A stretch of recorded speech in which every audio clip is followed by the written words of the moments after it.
দেখিয়ে খাওঁ খাওঁ লগা কেঁচা আমৰ আচাৰখিনিনো মই ঘৰতে সহজ পদ্ধতিত কিদৰে বনালোঁ আজি চাওঁ আহক। দেখিয়ে খাওঁ খাওঁ লাগিছেনে বাৰু আপোনালোকৰ?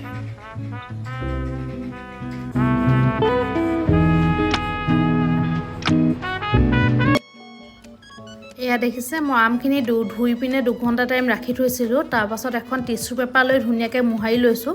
তাতে মই এক্সট্ৰা পানী একো থাকিবলৈ দিয়া নাই। আৰু যদি এক্সট্ৰা পানী কেনেবাকৈ থাকে তেতিয়া আমি আচাৰটো বেছি দিন ৰাখিব নোৱাৰিম, সোনকালে ভেঁকুৰ উঠি যাব।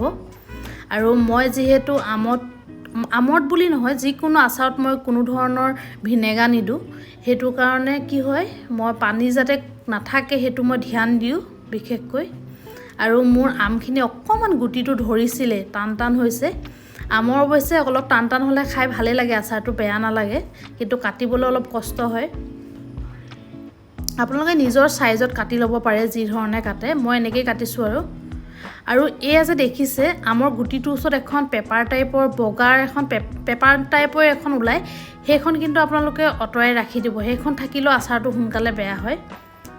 সেয়া দেখিছেনে কেনেকৈ ধুনীয়াকৈ এৰি যায়। আপোনালোকে এৰুৱাই ৰাখিব পাৰিব আৰু নিজৰ চাইজত ধুনীয়াকৈ কাটি ল'ব। আৰু যদি কেনেবাকৈ আপোনালোকৰ পুকীয়া আম থাকে বা মানে অকণমান যদি থেঠেলি খায় যে পাৰোঁতে, সেই বস্তুটো থাকিলেও কিন্তু পেলাই দিব সেইখিনি।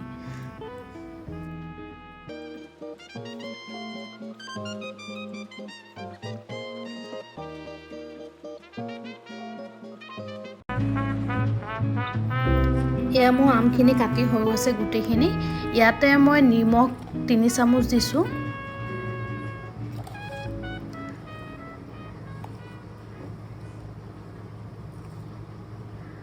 আৰু হালধি দি দিছোঁ।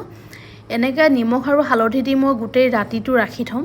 যিহেতু মই সন্ধিয়া টাইমত কৰিছোঁ আচাৰখিনি, গোটেই ৰাতিটো মই ৰাখি থ'ম এইদৰে। মানে কি হয় এনেকৈ ৰাখি থোৱাৰ লগে লগে আমৰ পৰা যিখিনি পানী থাকে সেই পানীখিনি নিজে ওলাই যায়। আৰু যিহেতু মই কোনো ধৰণৰ কৈছোঁ ভিনেগাৰ ইউজ নকৰোঁ, সেইটো কাৰণে আমখিনি বেয়া নহ'বৰ কাৰণে এইদৰে নিমখ সৰহকৈ দিওঁ অকণমান। আৰু নিমখ যেতিয়া আমি দি থওঁ আৰু এনেকৈ পানীটো আমি ৰাতিটো যদি ৰাখি থওঁ, এক্সট্ৰা পানীটো আমৰ পৰা নিজে যেতিয়া ওলাই যায় তেতিয়া সেই আমখিনি সহজে নষ্ট নহয়। মই এইদৰে গোটেই ৰাতি ৰাখি দিছোঁ। আৰু ৰাতিপুৱা দেখিছেনে ইমান শুকান আমখিনিৰ পৰা কিদৰে নিজে পানী ওলাইছে। এতিয়া আপোনালোকে এইখিনি ধুনীয়াকৈ এখন ডলাত বা ক'ৰবাত চালনীত দি পিনে ৰ'দত ৰাখি দিয়ক। আপোনালোকৰ নিজৰ ইচ্ছা, যদি আপোনালোকে বেছি শুকানকৈ খাই ভাল পায় আমটো টান হ'লে, তেনেহ'লে বেছি টাইম ৰ'দত দিব। মই বেছি টাইম ৰ'দত নিদিওঁ, 3-4 ঘণ্টা ৰ'দত দিছোঁ। আৰু এটা ছাইডে মই গোটা জিৰা, বগা সৰিয়হ, ক'লা সৰিয়হ, পাঁচফোৰণ আৰু শুকান জলকীয়া ধুনীয়াকৈ ফুটাই লৈছোঁ। আপোনালোকে দেখিছে কিমানটো মানে সৰিয়হকেইটা যেতিয়া ফুটিব তেতিয়া গম পাব হৈ গৈছে বুলি। এইখিনি মই ধুনীয়াকৈ মিক্সিত দি ল'ম। আৰু একেবাৰে পূৰা মিহি কৰি নিদিওঁ, অলপ গোটা গোটা থাকিবৰ কাৰণে দিম। আৰু এটা ছাইডে কেৰাহীত দিছোঁ মিঠাতেল। আৰু মিঠাতেলটো দিয়াৰ পাছত কি কৰোঁ, মিঠাতেলটো গৰম কৰি মই ঠাণ্ডা হ'বৰ কাৰণে ৰাখি দিওঁ। এয়া আমখিনি মোৰ হৈ গ'ল। আমত মই যিখিনি পিচি ৰাখিছিলোঁ মছলাখিনি দিছোঁ। আৰু লগতে মই ইয়াতে কাশ্মীৰী ৰেড চিলি যিটো যে থাকে সেইটো 1 চামুচ দিছোঁ। এইখিনি ধুনীয়াকৈ মিলাই আপোনালোকে তেল মিক্স কৰি ৰাখি দিব। আৰু মই এনেকৈ 2 দিন ৰাখি দিওঁ, কিন্তু বটলত পটককৈ ভৰাই নিদিওঁ। 2 দিনৰ পাছতহে মই বটলত ভৰাওঁ।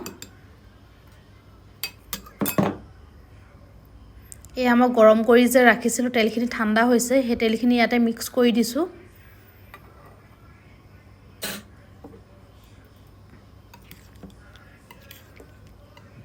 এয়া চাওকচোন, দেখিয়ে খাওঁ খাওঁ লাগিছে নাই বাৰু? মোৰ যে দেখিয়ে খাওঁ খাওঁ লাগিছে। এয়া আমাৰ আম হৈ গৈছে অলৰেডি। আপোনালোকে 2 দিন এনেকৈ ৰাখি থৈ দিব ধুনীয়াকৈ। ইয়াৰ যিখন হাফৰ আছে হাফৰটো মাৰিয়ে মই 2 দিন এনেকৈ ৰাখি থ'ম আৰু ৰ'দত দি থাকিম। 2 দিনৰ পাছত মই ধুনীয়াকৈ চিচাৰৰ বটলত ভৰাই ৰাখি দিম।